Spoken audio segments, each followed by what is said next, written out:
নমস্কার, আপনারা দেখছেন টিসিবি এডু গাইড। আমি এডুকেশন কাউন্সিলর রত্ন কুমার মন্ডল। দেখুন, এখন সবার মনে একটাই প্রশ্ন যে নিটের ব্যাপারটা কি হবে, আদৌ কি রিনিট হবে নাকি কাউন্সিলিং স্টার্ট হবে। বিগত যে ঘটনাক্রম ঘটছে বেশ কিছুদিন ধরে আমরা নিউজেও নজর রাখছি। এখন এটাই আনফর্চুনেট যে আমাদের আগে এমসিসির ওয়েবসাইটটা খেয়াল রাখতে হতো যে কবে কাউন্সিলিংয়ের নোটিফিকেশন বেরোবে। এখন তার বদলে আমাদের নিউজ চ্যানেলে নজর রাখতে হচ্ছে যে ফার্দার কি নিউজ আসে। তবে নিউজের ট্রেন্ড যা দেখা যাচ্ছে তাতে একটা জিনিস কিন্তু স্পষ্ট যে সুপ্রিম কোর্ট কিন্তু কাউন্সিলিংয়ে স্টে কোনো মতেই দিচ্ছে না। যতই হিয়ারিং হোক না কেন কাউন্সিলিংয়ে স্টে দিচ্ছে না। কাউন্সিলিংয়ে স্টে না দেওয়া মানে তাহলে অ্যাডমিশন প্রক্রিয়াটা কিন্তু স্টে হচ্ছে না। অর্থাৎ এই 1563 যেটা এনটি অ্যানাউন্স করেছে তার অ্যাডমিট কার্ড কিন্তু অলরেডি পোর্টালে চলে এসছে। আপনারা অ্যাডমিট কার্ডের লিঙ্ক পেয়ে যাবেন এনটিএর পোর্টালে। তো অ্যাডমিট কার্ড বেরিয়ে গেল 1563 জনের, প্লাস তাদের পরীক্ষাও কন্ডাক্ট হয়ে যাবে, পরপর দেখা যাবে তাদের রেজাল্টও পাবলিশ হয়ে যাবে। সুপ্রিম কোর্টের নির্দেশের পর এতটা প্রক্রিয়া এগিয়ে যাওয়ার পর আবার আগের পরীক্ষা এবং এই 1563 জনের পরীক্ষা সমস্ত কিছু বাতিল হয়ে আবার রিনিট হবে, তার সম্ভাবনা কিন্তু কম মনে হচ্ছে। এনটিএ বা গভর্নমেন্ট তো রাজি নয় বোঝা যাচ্ছে, সুপ্রিম কোর্টও কিন্তু খুব একটা পজিটিভ কোনো সিগন্যাল এখনো অবধি দিচ্ছে না।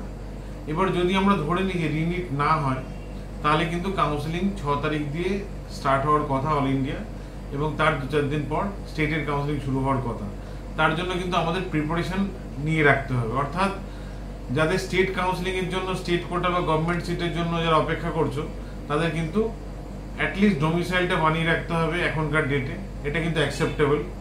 ইডব্লিউএস যদি হয় ইডব্লিউএস এর নতুন ভার্সনটাকে রেডি রাখতে হবে। যদি নন ক্রিমি লেয়ার থাকে, মানে ক্রিমি লেয়ার থাকে, নন ক্রিমি লেয়ার করতে হয় ওবিসি, সেটা করে রাখতে হবে। অর্থাৎ যেগুলো আমাদের সময় সাপেক্ষ কাজ, কাউন্সিলিং এর রিকোয়ারমেন্ট আছে, সেগুলো কিন্তু সেরে রাখার জন্য এটা একটা আদর্শ সময়। কারণ আমরা জানি যে অন্তত 6 তারিখ 8 তারিখের আগে, 8 তারিখে সুপ্রিম কোর্টের যে শুনানি আছে তার আগে চট করে কাউন্সিলিং শুরু হচ্ছে না। যদি তা না হয় এই টাইমটাকে কাজে লাগিয়ে আমাদের কিন্তু ডকুমেন্টসগুলো প্রিপেয়ার করে ফেলতে হবে। আর আমরা আগেও বলেছি যে স্টেট র্যাঙ্ক কিন্তু একটু ডিফার করে যাবে। অন্যান্য রাজ্যের মতো ইনফ্লেশন আমাদের রাজ্যে নেই, ফলে একদম হতাশ হওয়ার কোনো কারণ নেই।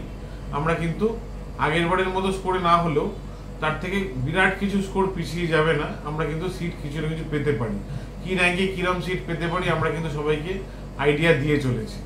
তো সেই জায়গা থেকে কাউন্সিলিং এর জন্য মেন্টাল প্রিপারেশন নিন, কাউন্সিলিং এর ডকুমেন্টসগুলো রেডি করুন।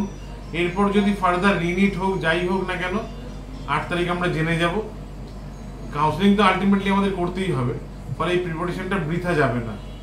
সেই জায়গা থেকে আমি বলবো যে পজিটিভ ভাবুন, এবং যার র্যাঙ্ক আছে অ্যাজ পার ইউর র্যাঙ্ক কি কি অপশনস খোলা আছে একটা প্ল্যানিং করে সেই কাউন্সিলিং এর জন্য নিজেকে প্রিপেয়ার রাখাটা বেশি জরুরি। পরবর্তীকালে আমরা এই রিলেটেড কোনো আপডেট পেলে আমরা অবশ্যই আপনাদের সঙ্গে শেয়ার করব। চ্যানেলটাকে সাবস্ক্রাইব করে রাখুন, কারণ আমরা রেগুলার বেসিসে একটা নিউজের ভিডিও দেওয়ার পক্ষপাতী নই। সলিড কোনো ইনফরমেশন যদি আমরা পাই যেটা আপনাদের অ্যাপ্লিকেবল হবে আপনাদের ক্ষেত্রে, অবশ্যই আমরা সেই আপডেটটা দেব। নমস্কার।